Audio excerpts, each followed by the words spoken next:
Ey! Nima buncha millaysan? Tezroq bo'l. Sanchi? Tez kesib tasha. Bo'pti. Ha, kes. Kerak emas. Tagi bilan qo'parib tasha. To'xtang. Kechirasiz. Nima qilyapsiz siz? Ne daraxtlar kestiryapsiz? Senga nima? Men tadbirkorman. Odamlarni ish bilan ta'minlayman. Hop. 5-6 ta daraxt kesilsa, osmon uzilib yerga tushmaydi. Ana sizga o'xshagan tadbirkorlar deb havo ham buzilib ketyapti. Mana shu havodan sizni bolalaringiz ham nafas oladi, shuni bilasizmi o'zingiz?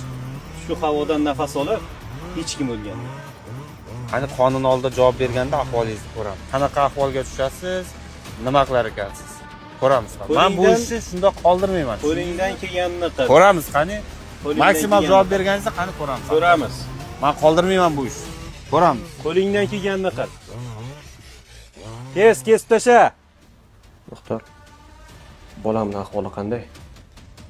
Tahlil natijalaridan kelib chiqib, shuni aytishim mumkinki, bolangizning ahvoli og'ir. Avvaldan allergik kasalligi bor ekan. Havoni ifloslanishi natijasida o'pkasi o'nglab bo'lmas holatga kelibdi. Axir shunaqa ham bo'lishi mumkinmi? Afsuski shunday.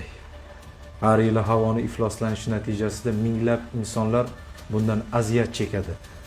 Shu qatorda yosh bolalar ham. Shu kunlarda ololmayapman to'yib nafas. Negadir bu shahar men uchun go'yo qafas. Uylar quriladi hammada xoyu havas, lekin tabiatimizning ishlari joyida emas. Shu kunlarda ololmayapman to'yib nafas. Gapirsam o'rtoqlarim deydi menga qo'yindama. Boshqalar biz bilmaymiz, bu bizni bo'yinda emas. Ko'zingni ochchi inson biz o'yinda emas. Hamma narsa kerak tez va tayyor. Ba'zilar maqsad yo'lida bez va ayyoru. Bu uylarda markazgacha tezda va yorug'. Inson nafsidan bezdi sayyor.